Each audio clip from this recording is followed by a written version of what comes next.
Hello and welcome to another episode of TechteamGB. Today I'll be reviewing the Cooler Master Stormtrooper. Now of course there's the haha about its name and why isn't it white, but it looks brilliant in black. So let's start off with the side panel. So on the side panel I'll show you when I open it up, but you have two 120mm fan mounts. In here, this whole part is ventilated and dust filtered, but personally I might replace this dust filtering with some better stuff because this isn't removable or washable.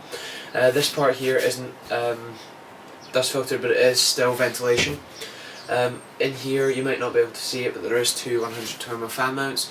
That's because these can be rotated to either draw in air from this side and expel it on the other side, draw it in from the front and expel it from the back, or vice versa from here where it draws it in from this side and expels it this side.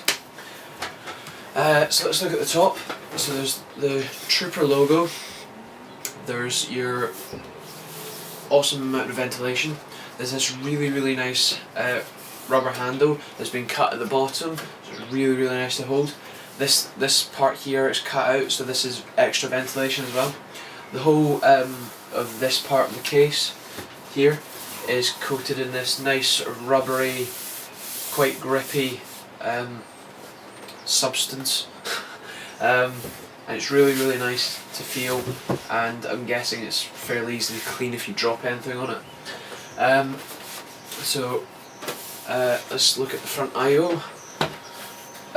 I should also mention that this also has a dust filter on the top here. Now you might be wondering, well, why on earth would you have a dust filter at the top? That's because Cooler Master have listened to their customers and heard that some people, fairly strange people, but some people do have intakes at the top.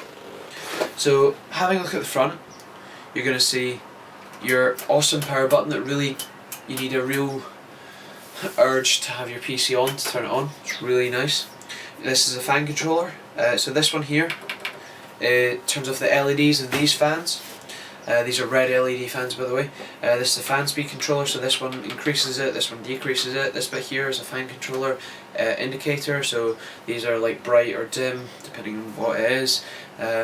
This is a reset switch. It's really nice because if you brush your finger past it, you really do need to push it in to get it to turn off, but it's not hard to push in once you do try.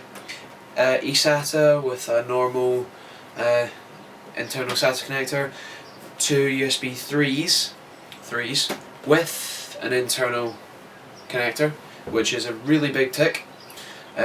So two USB 2s, standards internal connector, headphone microphone jack, hard drive activity light and power light. I should also mention that this lights up with the Cooler Master Storm logo. Front eye. That always happens.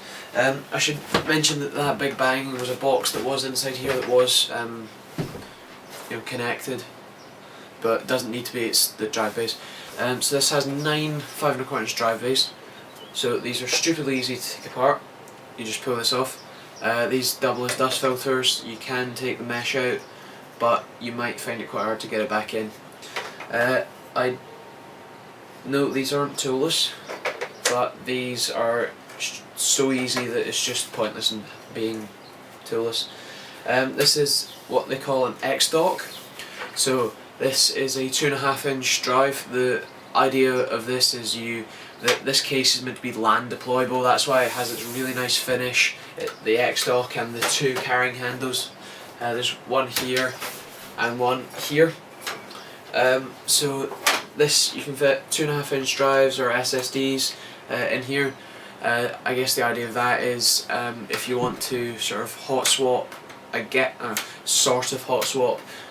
drives.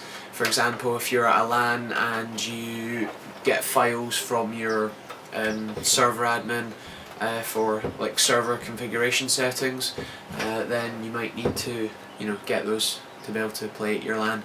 So you just shove your drive in and away you go.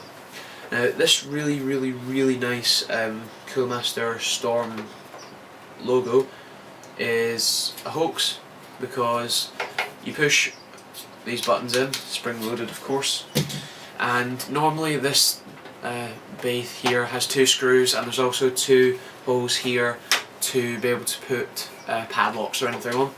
But the idea is that you have this little box here. I'm just going to put this case on the floor for a second. It's really heavy, I think it's 13 kilos. That in this box normally contains all your accessories. So you have a speaker for your motherboard if it doesn't already have a speaker built into it. I deliberately bought my motherboard because it didn't have one of those on it. I like the peace and quiet. These are extremely long screws for your fans. I think there's 4 of those. There's an 8-pin extension cable. I shouldn't need that, but I might have to use it. Although I do have a nicer one that's sleeved from Zalman over there. This rather strange looking square box is your 5 1/4 to 3.5 inch drive, and that's where this front drive bay cover comes in handy. So you just take this part out, wrong way, but you pull this part out, you put these in, attach it, put your drive bay in, then you can use your 3.5 inch drive. It comes with some cable ties and all the screws you should need. There's also a couple of, actually no, there's only 1 bracket in here, and I'm not too sure what that bracket does. I should also note that this box can be screwed down as well, so you, even if someone does get at it, they can't open it up. The point of this is when you're at a LAN, funnily enough, you can put all your phone, your wallet, your keys in here, put it in there, put a padlock on it, even on both sides, and then you can leave your rig at your desk, and in the knowing that as long as the rig doesn't get taken, you're perfectly fine to leave your phone and keys in there. PC's locked up. On this side there is the ventilation for the drive bays. These are 3.5 inch drive bays that can be swapped round. I'll show you that inside in a sec. The back, you've got your rear I/O. Your standard ATX power supply can be mounted both ways as usual. You've got your 9 PCI expansion slots. 9 means you can have quad SLI or crossfire.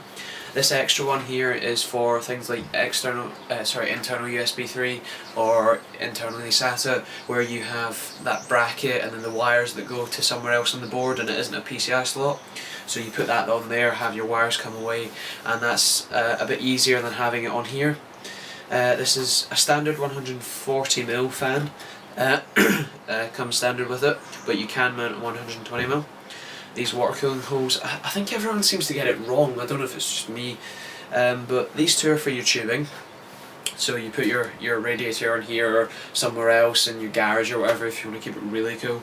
So you put your tubes through there, and then obviously on a radiator you normally have fans, don't you? Well, fans have wires, fan wires go through there. That's why they have the small one and then the 2 big ones. And obviously your rear I/O. I should mention on the top here, you can fit a Delta in here. That's a server fan. They are nearly double the thickness of a standard fan, and that's just brilliant. On the top you can fit two 120mm fans, 2 140mm fans, or the standard 200mm fan. I think it's 200mm. That 200mm fan comes with variable mounts as well. Let's have a look at the bottom quickly. So you got 2 dust filters, one for the power supply and one for the 2 120mm fans that you can mount in the bottom. I will talk about this more when we get inside the case, but this SSD mount has 4 screws here, so if you do need to remove it to put your fans in, that's easy enough. I should also mention that with the your hidden tray in, you can still fit a 120mm fan, both here and here, as long as the SSD mount's gone. These feet are just brilliant. If you put this on a desk and try and drag it, you won't go anywhere. They've got rubber here, they're held on by a screw each, and these give you brilliant clearance for airflow. I'm going to bring it the right way up, and I'm going to open her up. Now each side panel has 2 thumb screws. Now obviously toolless design would be a lot nicer to see, but because there is so much room. There's a bulge on both sides here for your cables on this side and for your fans on this side. There is just no need. So inside here you've got your 120mm fan mounts and your ventilation for these 120mm fans at the side. This box was in here tied up. This has your hard drive mounts in it. It comes with 6 of them. So standard toolless hard drive mount where you put your hard drive in, or you bend this a bit, you put your hard drive here, let it go up, slide it in. Pretty standard. These are fairly flimsy, but I don't think you could break them. So that's the sort of key point to mention. Now, if you can see that, that's your SSD mount there. You can fit 4 SSDs in here. Yeah, 4. That's a lot. As well as your 8 5¼ drives here. Now these 3.5" drives. Now in the space of 3 5¼ drive bays, you can fit 4 3.5" drives in these cages. They've both got 120mm fans cooling them. Now with simply taking out 6 thumb screws, you can rotate these cages so you can pull them out. I haven't undone the screws yet, so I'll try and get that done and show you it, but if not, sorry. So you can pull these out, bearing in mind the wire connected. Put these in here so that they're sucking in air. As I said, either sucking in intake and blowing in this way and out there, or in there and out that way. The rear 140mm fan comes with this Molex to 3-pin fan connector already attached. I'm not sure if I'm going to use this or not, I don't know. The 200mm fan, which is at the top, which I will now attempt to show you. So the 200mm fan at the top, please correct me if I'm wrong, is here, but you can remove this and put, as I said, either 140. It looks like you could fit. Yeah, you should be able to fit a 360 rad in here. Not officially, but if you put the 120, equivalent to if you had the 360 rad, it would go into this top drive bay where your X dock is. As I thought, your X dock is powered by one Molex and you need to plug a SATA cable in. I don't know what else to mention. Oh yeah, the CPU backplate cutout is just huge on this. So unlike the Zalman that's down there, the CPU backplate cutout is perfect size. I don't think you get any complaints. Even with 2011 and its massive socket, you could still fit a backplate on that. Now in here, actually let's talk about the power supply mount. So the power supply mount has a really long rubber mount, so if you have an extra long power supply, it will still fit on this rubber mount, and obviously the ventilation for it. If you move this SSD dock, you'll be able to see this massive grommet. That's for all your cables from, if you have SSDs, to just go straight out, and your power supply to go up. If I can get my hand up there, that is, I can fit my hand in without having a bulge there. I could probably fit both hands in like that, in the bulge. Yeah. Just gotta check. There's normally, as the standard configuration, you have 3 5¼ drives and 8 3.5" drives, but obviously these can be pulled out completely and just used as standard 5¼ drives, which means you can have a total of 9 5¼ drives.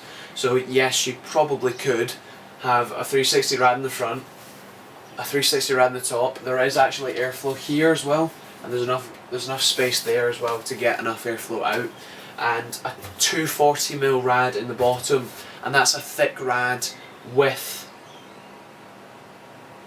say a XSPC rad that's 60mm thick. You could fit that rad in there with the pipes here and 2 fans, so one here and one here, but you would have to remove your hidden bay here, which is alright, I guess.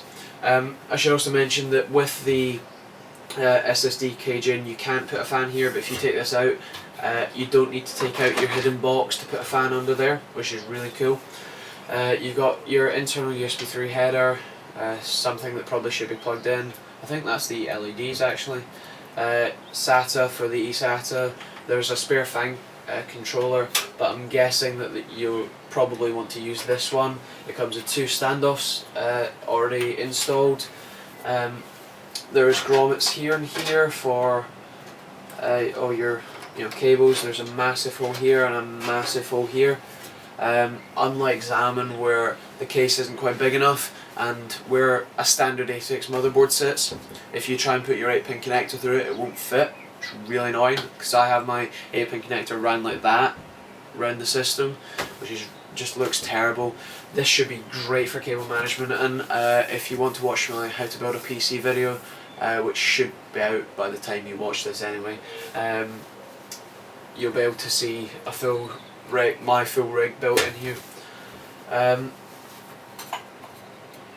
This fits micro ATX, ATX and XL ATX, and I don't know what else to say. This is a great case. It's just amazing is the only word I can think of. The fact that you can move these drive bays round, it has LED toggle switch, internal USB 3, fan controller built in, great fan space. This X dock is pretty cool as well. This hidden tray it's just amazing. There's my phone going off. Power supply mount, 9 PCI expansion plus this epic one, a standard 140mm. It's just amazing, and all this water cooling. So 10 out of 10. It's just wow. Sorry about that. So yeah, as I was saying, this is a brilliant case. I'm just gobsmacked about how awesome this is. With all its features like the SSD mount, the fact that you can have a 240, a 360, a 140, and if you modded it right, a 360 in the front, you could water cool anything in this and get away with it. As well as that tray, it's amazing. So as I said, 10 out of 10, brilliant, best that I've ever seen. I mean, I personally love the look of this case as well. It looks really, really nice, especially the red fans glowing at the front. It looks really quite menacing. It's really cool. So yeah, if you're in the market to buy this, buy a full tower case, this is it. I mean, on a scale of rubbish to the best I've ever seen in the actual world, this is the best in the absolute world, and then this is the Cooler Master Stormtrooper. It is just amazing. So brilliant, brilliant, brilliant work, and work on one with a side panel, please.